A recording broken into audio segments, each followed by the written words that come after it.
Está vendo aqui? Eles louvavam dentro de casa, mas também louvavam na igreja, no templo. Está vendo aqui? Não havia fingimento. Não havia fingimento. O amor fingido. Não havia amor fingido. Mas por que não havia amor fingido, pastor? Porque essa igreja tinha o segredo, o poder da unidade do corpo de Cristo. Meu irmão, você depende do seu irmão. Você depende do seu irmão. O pastor depende dos seus membros. Eu preciso de você. Jamais eu vou bater aqui e dizer: eu não preciso de você. Eu preciso de você. Você precisa do seu irmão. De casa em casa eles compartilhavam o pão. De casa em casa eles compartilhavam a necessidade, ajudavam um ao outro, amavam um ao outro. E sinais, prodígios aconteciam na igreja. Deus apresentava a igreja. Querido, se você vai numa igreja onde só tem briga e contenda, você não está infeliz naquele lugar? Como? Como viver feliz num lugar de contenda, de briga? Infelizmente, as igrejas estão sendo tomadas por esse espírito de separação, esse espírito de afastamento, de isolamento. A igreja está tomada por esse espírito de isolar, se separar. A igreja está tomada por um sentimento ruim. Por isso não há sinais, não há prodígio, não há maravilha no meio da igreja. Por isso ninguém sabe o que o irmão está passando. Você sabe que aquele irmão, ele só tem um sapato? Eu nunca reparei isso não. Você nunca reparou que aquele irmão só tem um sapato? Você nunca reparou que aquele irmão só tem uma camisa? Você nunca reparou que aquele irmão, ele só vem com a mesma blusa? Você nunca reparou isso não? Eu nunca reparei isso não. Por quê? Porque você não tem contato com ele. Porque você está fora da comunhão com ele. Bate palma e glorifica o nome de Jesus. Porque se você tivesse comunhão com ele, estivesse em contato com ele, você entenderia a necessidade daquele irmão. Oh Espírito Santo. Glória a Deus. Glória a Jesus. Salmo 133.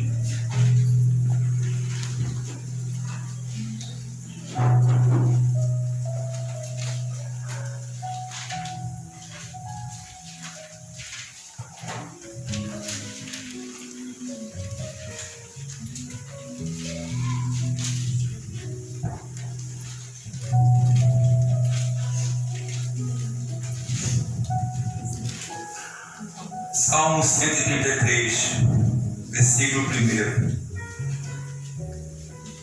Ó quão bom é e agradável viver unidos os irmãos. Quem falou isso foi Deus. Olha o que Deus disse: ó quão bom é e agradável viver unidos os irmãos. Ah, o diabo disse: se Deus falou que é agradável e bom eles terem unidade, então nós temos que separá-los. É assim, é dessa forma, é dessa maneira. Esse negócio, quem manda na minha vida sou eu, pastor, não manda na minha vida não. Você está completamente errado, completamente erradíssimo. O pastor, ele tem tanta autoridade na sua vida, porque ele disse, Deus falou, o pastor ele tem tanta autoridade na sua vida, que ele vai ter que dar conta no dia do juízo pela sua alma. Ele vai ter que dar conta da sua alma. Se o pastor vai ter que dar conta da sua alma, porque ele tem autoridade em você, na sua vida. Está perdendo o temor, a igreja está perdendo o temor, respeito pelos líderes. Ó quão bom e agradável é que os irmãos vivem em unidade, em união. Aonde está o segredo? O segredo está no último versículo. No último versículo, versículo 3. É como o orvalho de Hermon que desce sobre os montes de Sião. Ali ordena o Senhor a sua bênção e a vida para sempre. Ali onde? No lugar onde Deus te colocou. Ali em unidade, ali em reunião, ali no partir do pão, ali no abraçar, ali no amar, ali no vestir, ali no calçar, ali compartilhando as necessidades um com o outro, ajudando um ao outro. Ali eu vou liberar a bênção. Aleluia. Não é isolado, não é separado, não é jogado. Não, está errado. Quem quer essa regra, esse princípio é Satanás. Quem criou isso foi Satanás. Mas o verdadeiro princípio está aqui. Aleluia. O poder da igreja, a força da igreja, a alegria da igreja está na unidade do corpo. Aleluia. Ali está o poder da igreja, na unidade do corpo. Ali está a felicidade da igreja. Eu quero ver o diabo romper essa igreja. Eu quero ver o diabo derrubar esse pastor. Eu quero ver o diabo derrubar os obreiros. Eu quero ver o diabo derrubar os membros. Não, por quê? Porque ali há um poder de unidade. Ali eles compartilham o pão. Ali eles ajudam um ao outro. Ali está os meus sinais, meu prodígio. Ali eu ordeno a bênção. Glória a Deus. E qual foi a ordem? A ordem do mundo? Fica em casa. Conseguimos enxergar isso? Conseguimos? Abra em Atos 4. Conseguimos enxergar? Não, vamos terminar. Atos 4.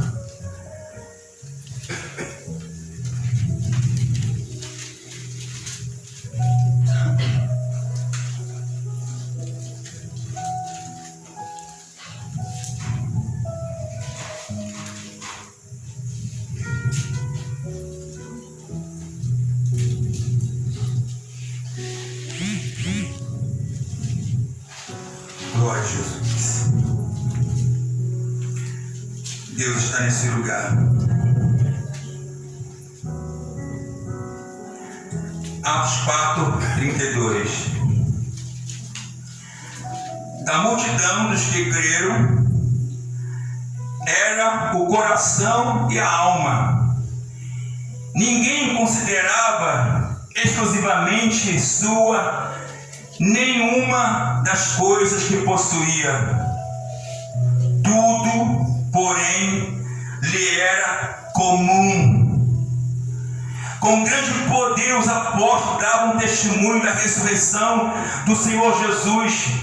Em todos eles havia abundante graça, pois nenhum necessitado havia entre eles. Não havia necessitado entre eles.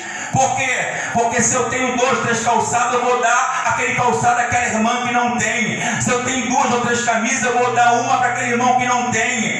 Aleluia. É assim, querido. É dessa forma. Não havia ninguém necessitado. Não havia. Por quê? Porque o contato nos aproximava. O contato fazia com que um ou outro ajudava. O contato fazia com que havia comunhão no espírito, na alma e no corpo. Aleluia.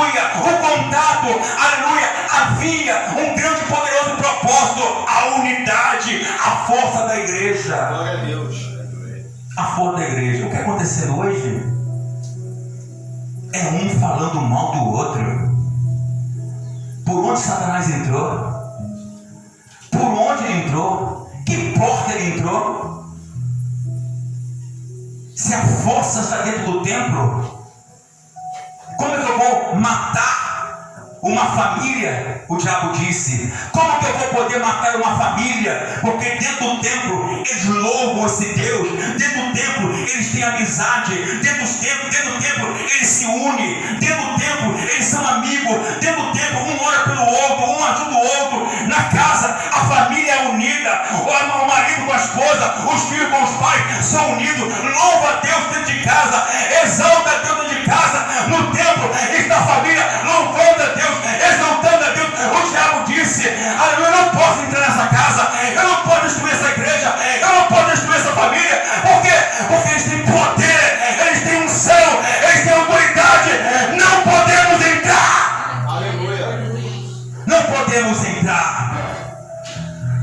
Jesus falou: eu vou edificar a minha igreja. Nisso aqui. Eu vou edificar a minha igreja. E as portas do inferno não vai prevalecer. Como que Deus edifica a sua igreja? Através da sua palavra. Quando eu olho para ela e exerço o que ela me diz. Aplaude o Senhor Jesus. Aleluia. Aplaude o Senhor Jesus.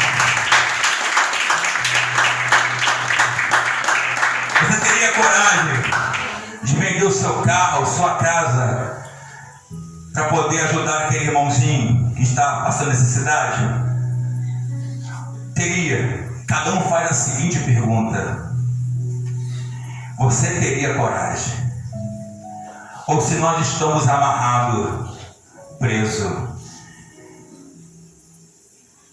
A pastora vai contar agora a historinha do elefante. Será que a nossa vida, desde quando começou, não é mesmo até o dia de hoje? Será que estamos presos, condicionados a uma vida que Deus está dizendo: essa não é a vida que eu tenho para você? Essa não é a vida que eu tenho para você. Será que você está condicionado, preso a um sistema, a uma ideia, a algo que te prendeu desde o passado e você vive preso até hoje? Então ouça a história do elefante. Aplaude o Senhor Jesus mais uma vez. Paz seja Jesus. Amém?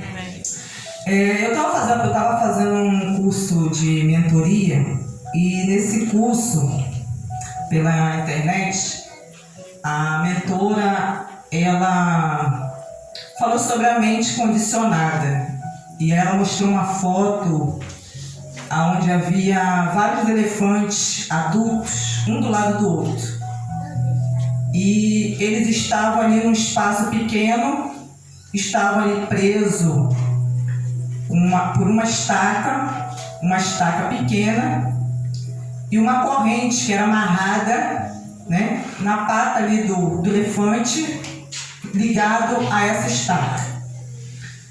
E depois ela mostrou uma outra foto aonde esses elefantes, né, os que domesticavam lá, que, né, cuidavam desses elefantes, levavam esses elefantes para se apresentar em um circo. Então esse era o único momento que esses elefantes tinham a liberdade de sair daquele pequeno espaço. Era o momento que eles saíam para se apresentar. Era a única liberdade que eles tinham. Aí ela fez a seguinte pergunta: por que um animal tão grande, tendo a força que ele tem, ele não sai dali daquele lugar? Por que ele não consegue sair dali? Por que ele vive ali, ele se sujeita àquilo ali? Porque com a força que ele tem, ele pode arrancar aquela estaca facilmente, arrebentar, porque é uma corrente muito fina aqui. Ele poderia arrebentar aquilo com maior facilidade, porque ele é muito grande, ele é muito forte, ele tem uma força. Mas é uma força que ele mesmo não conhecia.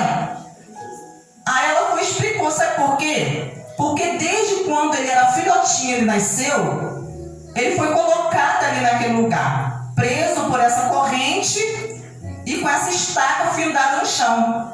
Só que como ele era filhote, ele tentou se libertar daquelas correntes, mas ele era filhote e ele não conseguiu. Ele foi tentando, mas ele não conseguia se libertar.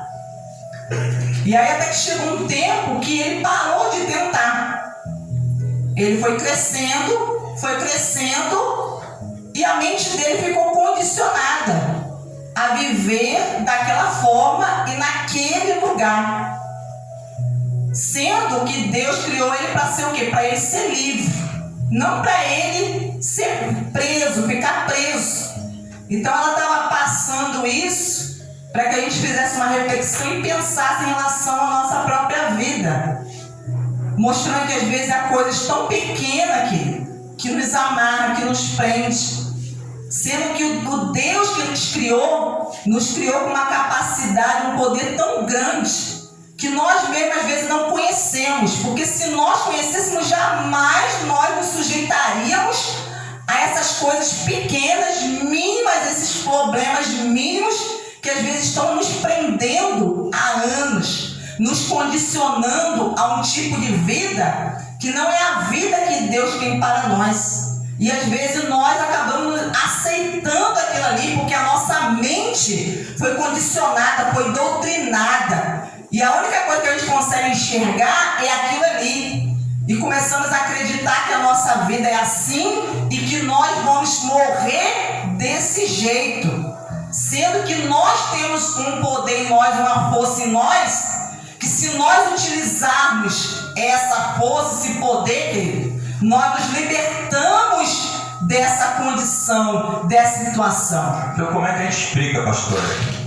Como é que explica um elefante enorme, uma força poderosa? E eles matam a pessoa com facilidade. Eu vi um elefante afundar um carro só com a pata.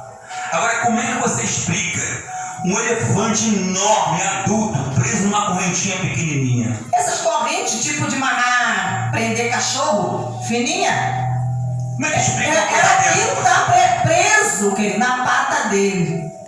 Como? Aquilo ali era só ele fazer assim, com a pata, que ele saia dali com uma facilidade. Mas porque ele foi condicionado desde pequenininho ficar naquela corrente.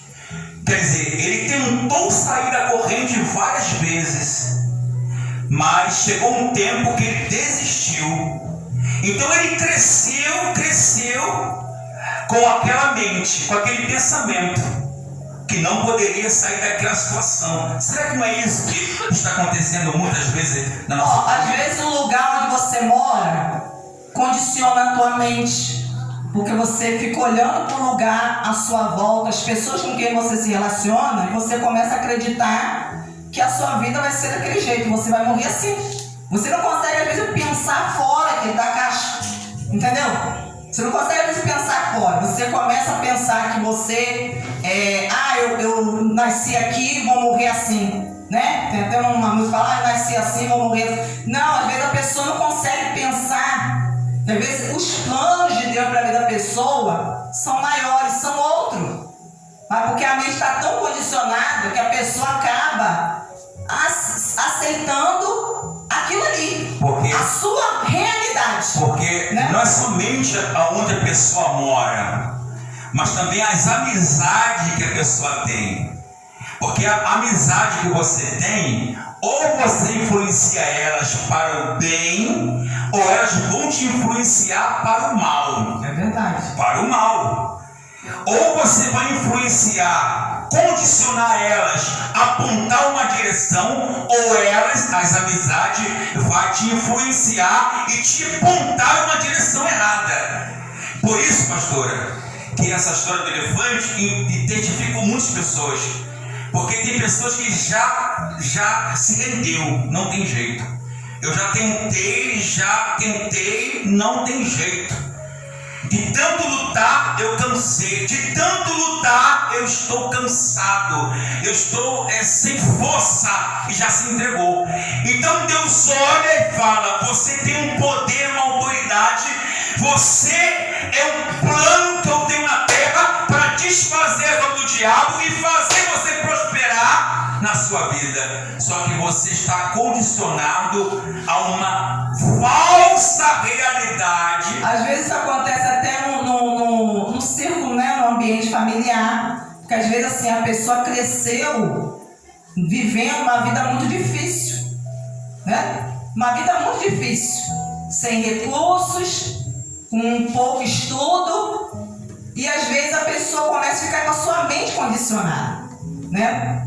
E às vezes quando a pessoa começa a querer mudar o seu modo de pensar fora da caixa, às vezes tem até pessoas próximas, familiares, começa a dizer: você tá sonhando muito alto, você tá sonhando demais, coloca os pés no chão, entendeu? Você tá sonhando demais, olha para a tua realidade, olha para a tua vida. Às vezes a pessoa começa a condicionar, porque às vezes a sua mãe e seu pai viveu de determinada forma, querido, mas não é porque a sua mãe e seu pai viveu assim, que às vezes você também tem que viver assim.